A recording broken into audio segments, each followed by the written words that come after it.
I was once called the morning star, the brightest light in heaven, revered above all.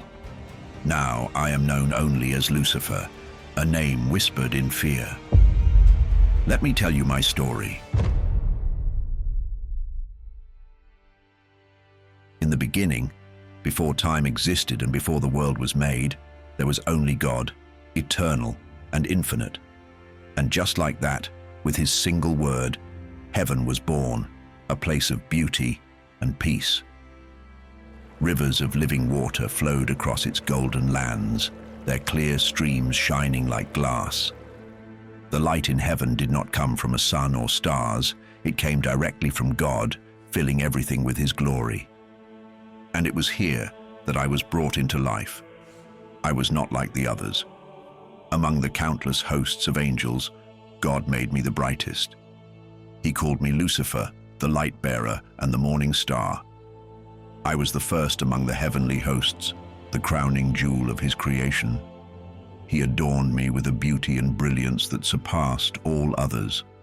My form reflected his perfection. My face shone like the dawn, and my voice was like a symphony of celestial harps. No angel could rival me in wisdom, in power, or in grace. And so God gave me a purpose that matched my splendor. I was the conductor of heaven's worship and the leader of the celestial choirs. I loved the role he entrusted to me, and I poured all of myself into fulfilling it with utmost devotion. Through my dedication, I sought to honor him, to reflect the gratitude I felt for being made so magnificent, so unique. Every act I performed was my way of offering back to him who had made me what I was. In those early days, I never desired more. I lived in harmony with the other angels. There were countless angels, a host too numerous to count. And yet, despite our differences, we were all bound by the same love. We moved as one, fulfilling our purpose in the grand design of the Almighty. There was no thought of self in my heart, no pride, no ambition. The songs we sang were pure and sincere, rising from the depths of our being. Each song was a tribute to the one who had created us out of nothing. But over time, something began to change. Even in the perfection of heaven, I could feel the weight of what I had been given. At first, it was nothing more than a faint thought, but it grew. Little by little, I began to believe that I was greater than the one who created me. And I asked myself, why must all glory belong to him? I was the seal of perfection, full of wisdom and perfect in beauty. My light surpassed that of every angel. My voice commanded the choirs of heaven itself. And yet I was made to bow, to serve, to reflect, never to shine for my own sake. The first time those thoughts entered my mind, I managed to push them away, brushing them off as nothing more than a fleeting moment of vanity. But they lingered, like a seed sown in fertile ground, slowly taking root within me. No matter how hard I tried to cast out the troubling thoughts, they always found their way back to me. More and more, I found myself wondering, why should I always stand beneath him? Why should my greatness remain hidden, buried in the shadow of his throne? The thought grew bolder, louder. What had started as a whisper in my heart grew into a roaring conviction, and I began to see heaven as a cage that held me back from revealing the fullness of my own greatness. I was destined for more, I thought. I deserved more. In my mind, I began to see myself not as a servant of God, but as his equal, perhaps even his better. I believed I could rule better than the one who made me. The thought was thrilling. I imagined a throne for myself higher than his. I pictured all the hosts of heaven turning their adoration toward me. They would sing my praises, they would bow to me. The throne was my destiny, and I would stop at nothing to claim it. That is the curse of pride. It convinces you that the light you carry is your own, that you are greater than the one who gave it to you. Looking back now, I see it clearly. Pride is a slow poison. It begins sweet, almost imperceptible. But it spreads quickly, twisting everything it touches. It blinds you and distorts the truth. The beauty of heaven faded from my sight. All I could see was myself, and all I wanted was more. I was sure I'd climbed to heaven and I'd set my throne over the stars of God. But what I didn't know at that moment was that my thoughts were the beginning of my fall. So my rebellion began with a plan. The whispers in my heart turned into action, and the action started with words. I knew that if I was to challenge the throne of God, I could not do it alone. Heaven was vast, and its hosts were countless. I would need allies, angels of power and authority, those who shared my discontent or could be persuaded to see things as I did. I began with quiet conversations, subtle and careful. I approached those I knew were closest to me in power and influence, angels who held dominion over realms of heaven. At first, I asked simple questions, planting seeds of doubt. Have you ever wondered why we, who are so magnificent, are bound to serve? Why our light must always reflect His and never shine for itself? Their answers varied. Some dismissed the idea immediately, their loyalty to the Creator unshaken. But others hesitated. They listened. They considered. I saw the flicker of something in their eyes, a curiosity, a recognition of their own strength. Those were the ones I pursued. I spoke of freedom, painting a picture of a new heaven, one where we, the brightest and most powerful, would no longer bow to anyone. The more I spoke, the more they listened. I appealed to their pride, their sense of worth. I reminded them of their splendor, their wisdom, their unmatched power among creation. And so, they began to abandon their proper dwelling, the places they were given in heaven, to join me in this vision of what could be. Angels of high rank, powers, dominions, and thrones began to see themselves not as servants, but as rulers in waiting. I saw it in their eyes when we spoke, a fire kindling that matched my own. They began to question, to dream of a heaven where their light would no longer be eclipsed by His. As my following grew, my words became bolder. I spoke openly of a new order, a kingdom where we would sit upon thrones of our own making. And it wasn't long before the murmurs became action. The angels who had once sung in perfect harmony with the Creator's will now turned their voices toward me. Their allegiance shifted from the throne of God to the vision I offered.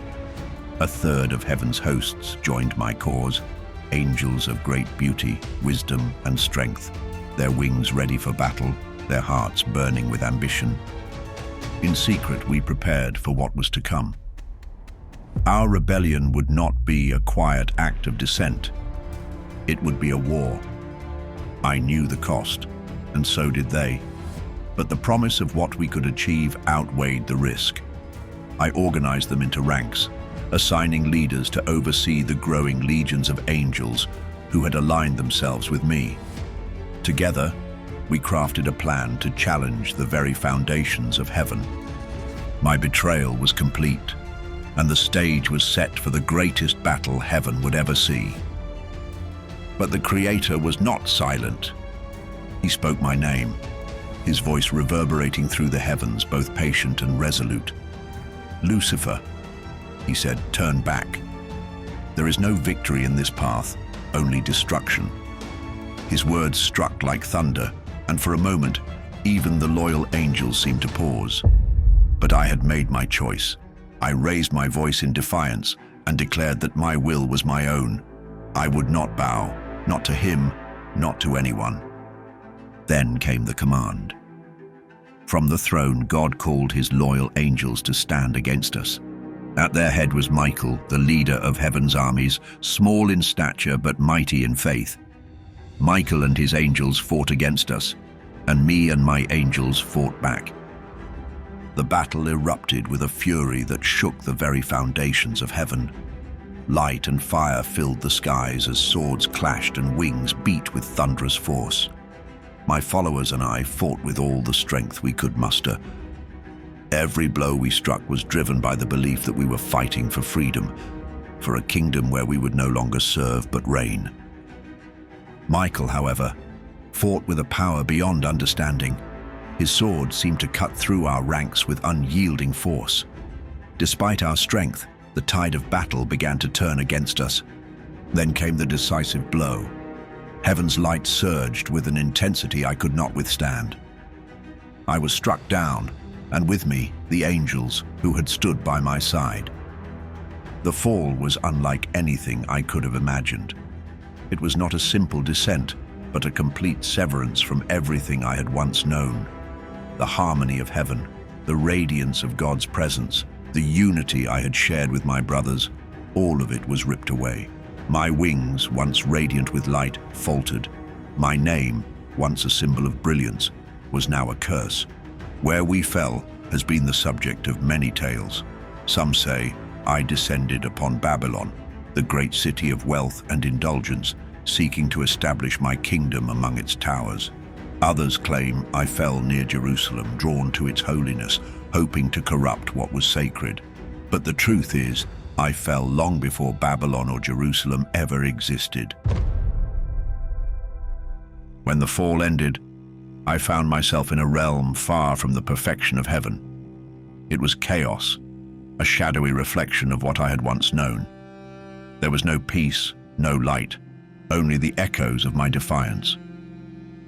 My followers gathered around me, their faces marked with the same bitterness and loss that now defined me. We were no longer angels of light, but exiles, cast out into a place of desolation. I looked at them, those who had shared in my rebellion, and I vowed we would not remain defeated. I told them, if I could not claim the throne of heaven, I would build a kingdom here, and my humiliation only fueled my resolve. And so, I became what I am now. No longer Lucifer, the morning star, but Satan, the prince of darkness. My kingdom was born of rebellion. I thought I would finally be happy, that I would find fulfillment in ruling a realm of my own. But even as I looked upon my new domain, the bitterness lingered.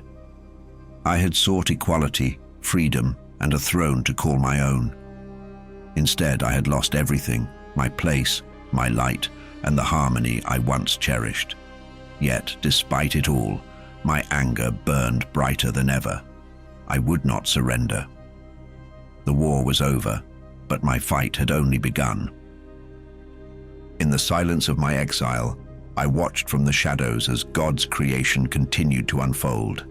Though cast out, I was not completely severed from the divine realm. I could still see His works, His designs, and what I saw reignited my hatred, a new creation. God, in His infinite power, formed beings unlike anything I had ever seen. They were called Adam and Eve, the first of humanity. They were made of flesh, fragile and finite, yet gifted with something extraordinary, free will. And more than that, they were made in His image, a reflection of His divine nature. Where once I had been the most radiant of His creations, now these weak and mortal beings were given the place I had longed for. My hatred grew stronger. I watched as He breathed life into them as they opened their eyes and stood in the garden He had created for them. It was called Eden, a paradise filled with beauty and abundance. Rivers of life watered its lands, and every tree bore fruit for their nourishment. They lived in peace, walking freely with God in perfect harmony, untouched by pain, suffering, or death. And He loved them. I could feel His delight as He walked with them, spoke to them, and shared a closeness that I had once known. It was unbearable. These small, imperfect creatures had been chosen for the relationship I had been denied. I, who had stood at the very throne of heaven, who had walked among the fiery stones, was cast out while they were exalted. It was an insult I could not forgive. If I could not ascend to God's throne, I would destroy His creation instead. I watched them closely. These humans were so innocent and unaware of the dangers around them. They lived in harmony with their Creator, untouched by pain or suffering, knowing nothing of rebellion. But I saw their weakness. The free will God had given them, the gift meant to draw them closer to Him, could also be their undoing. In the middle of the garden, there was one tree from which they were forbidden to eat, the tree of the knowledge of good and evil. It stood as a test of their obedience, a reminder that even in their freedom, they were subject to God's will. This single command was their only limitation. I knew that if I could lead them to disobey, I could sever the bond they shared with God. And so I devised a plan. If I could corrupt them, turn them against Him, I could mar His perfect creation. I would take their free will and twist it, showing them that their choices could lead to ruin instead of life. They would know pain. They would know suffering. They would know death, just as I had. I was skilled at persuasion, and I knew how to make the forbidden seem irresistible. I would plant doubt in their minds, whisper promises of wisdom and power, and lead them to the one act they were told not to commit. And so I entered the garden, not as the radiant prince I once was, but as the tempter. I took the form of a serpent, approaching the woman with subtlety and purpose. She was near the tree God had commanded them not to eat from. I knew her obedience to Him rested on trust, and trust could be easily broken with the right words. I whispered to her, just as pride had once whispered to me. "Did God really say you must not eat from any tree in the garden?" I asked with a calm and persuasive voice. I needed her to question, to wonder if God's command was as clear and unyielding as she thought. She replied with innocence, but also hesitation. "We may eat fruit from the trees in the garden," she replied, "but God did say, 'You must not eat fruit from the tree that is in the middle of the garden, and you must not touch it, or you will die.'" Her response revealed both her trust in God and her lack of full understanding of His command. It was enough for me to plant doubt. "You will not surely die," I said, twisting the truth into a lie that sounded like freedom. "God knows that when you eat from it, your eyes will be opened, and you will be like God, knowing good and evil." It was a lie, but it carried just enough truth to draw her in. I had once longed to be like God, to rise above my place, and now I offered her the same choice. I watched her struggle, her gaze lingering on the fruit. Curiosity, desire, and doubt battled within her. The fruit looked beautiful, and the promise of wisdom was tempting. Then she reached out, took the fruit, and ate. At that moment, the first act of disobedience was done. She gave some to the man, and he ate too. The harmony of the garden shifted, as if creation itself recoiled at their choice. The innocence they had once known vanished, replaced by shame and a heavy awareness they had never felt before. They hid themselves, covering their nakedness, their shame obvious even to me. When God called out to them, His voice was filled with sorrow and justice. He already knew what they had done and who was behind it. But I felt no regret. I had succeeded. Humanity, the pinnacle of His creation, had fallen, just as I had. But I was not satisfied. Corrupting humanity was only the beginning. If I could not defeat God directly, I would wage my war through His creation. I would twist, deceive, and destroy, ensuring that the perfect world He had made would never be the same. The fall of man was only the first strike in my rebellion, a rebellion that would never end. My war against Him became eternal, fought not with swords but with whispers, choices, and the hearts of humanity. I became the voice of temptation, weaving my words into the minds of men and women. To Adam and Eve, I had planted doubt. To their descendants, I offered something far more destructive: pride, greed, hatred, despair. These became my weapons, sharper than any blade, capable of breaking even the strongest spirit. My purpose was clear: to corrupt, to divide, and to destroy the bond between God and his creation. Through the ages, I made myself a shadow over human history. I whispered to kings and rulers, feeding their ambition and turning nations against one another. Wars erupted, blood flowed, and the world became my battlefield. I led prophets astray, silenced some before they could speak, and twisted the words of others. Yet no matter how much chaos I created, I couldn't crush the resilience of his plans.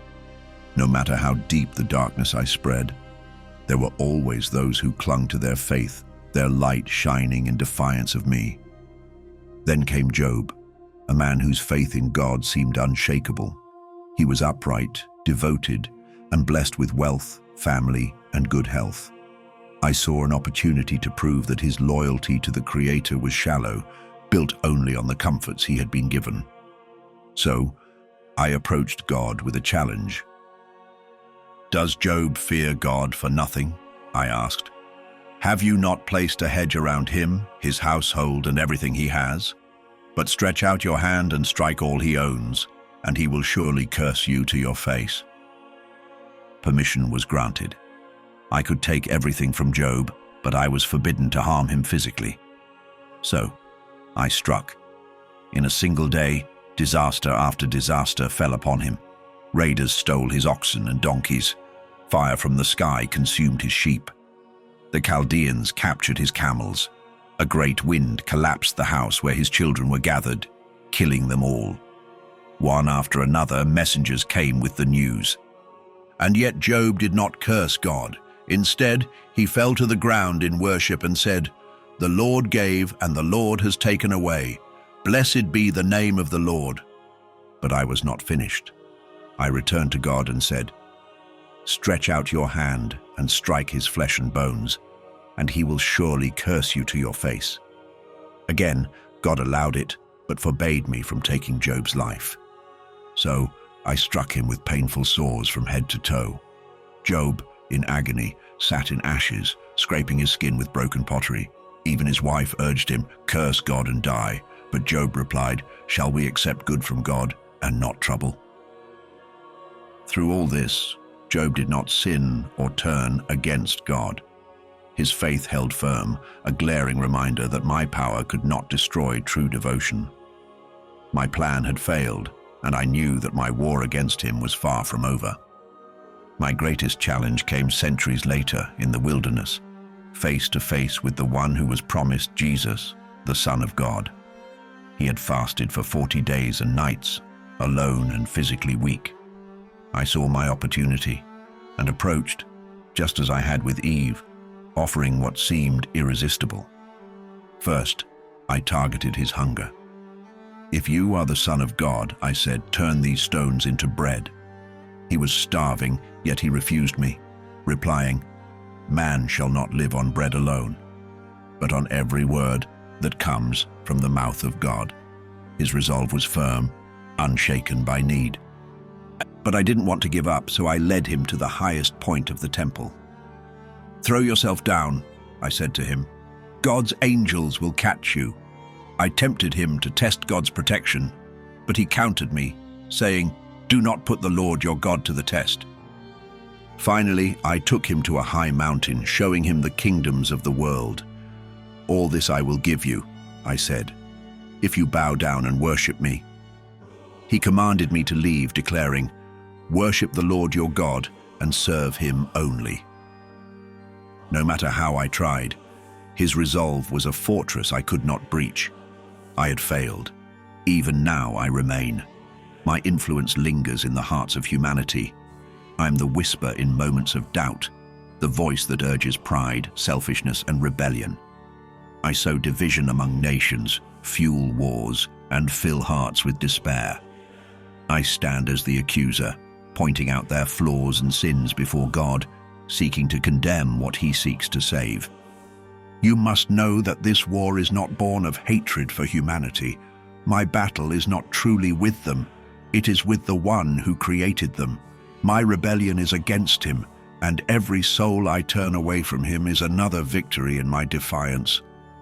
Each failure, each fall, is a reminder of the choice I made long ago and the path I now walk forever. And even in the depths of my rebellion, I have always known how this story ends. The prophecies are clear, etched into the fabric of time itself. People speak of my ultimate fate, of the day when I will no longer roam freely, whispering temptations into the hearts of humanity. Instead, I will face judgment, bound and cast into the lake of fire, a place of eternal torment, sealed away from the creation I sought to corrupt. It is an ending I cannot escape, written by the hand of the Creator I defied. Yet even as I look upon the inevitability of my doom, I do not tremble, for I am resolute, driven not by hope of victory but by the unyielding flame of defiance. My fate may be sealed, but my purpose remains. I will fight until the very end, until the final moment when the heavens and the earth are made new, and my rebellion is silenced forever. You may wonder if I regret the choices I made, the path I forged. Well, regret is for those who doubt, who falter in their conviction. I do not regret. I do not waver. I see myself as the tragic hero of this tale, the one who dared to challenge the eternal, the one who chose autonomy over submission. Even if my story ends in chains, I have carved my name into the history of heaven and earth alike. But your story is still being written. Be aware of the whispers in your life, and remember, it's not always the loudest voice that leads you astray. It's often the quiet one. If my story opened your eyes, give this video a thumbs up and subscribe to the channel for more similar stories. Keep your minds open, and until we meet again,